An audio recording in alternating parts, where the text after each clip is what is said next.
చూస్తున్నారు కదండి 10-12 అయ్యింది అనమాట. నేను ఇప్పుడు బయలుదేరుతాను రేషన్ కి. ఎన్ని గంటలకు వస్తాను అన్నది కూడా నేను మళ్ళీ మీతో షేర్ చేసుకుంటాను. బాయ్. రేషన్ కి అయితే వెళ్ళి వచ్చేసానులేండి. టైం అయితే 10:31 అయింది అనమాట.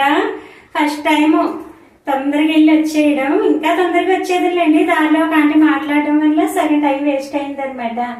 లేకపోతే ఇంకా స్పీడ్ గా అయితే వచ్చేదిలేండి. ఇంకా రేషన్ నుంచి వచ్చేసాక పచ్చడి కూడా మిక్సీ పట్టేసాను, చూస్తున్నారు కదా. ఇప్పుడు ఇంక తాలింపు పెట్టాలి. ఇప్పుడైతే తాలింపు పెట్టానులేండి, ఎందుకంటే ఇప్పుడు పప్పు వేసుకుని తినేస్తాం ఇది నైట్కి కాబట్టి.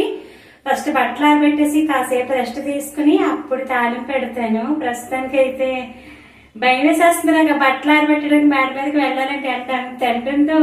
నేను ఇలా వెళ్ళాలి వచ్చేసరిలేండి. అయినా కూడా వాటర్ చూస్తున్నాను, బాటిల్ నీళ్లు తాగాను అనమాట. బయట అంత ఎండగా ఉన్నది, చాలా అంటే చాలా ఎండగా ఉంది. అంతే ఫ్రెండ్స్, నచ్చితే కనుక మీ అందరికీ తెలుసు కదా ఏం చేయాలో. Like, share, subscribe. బాయ్.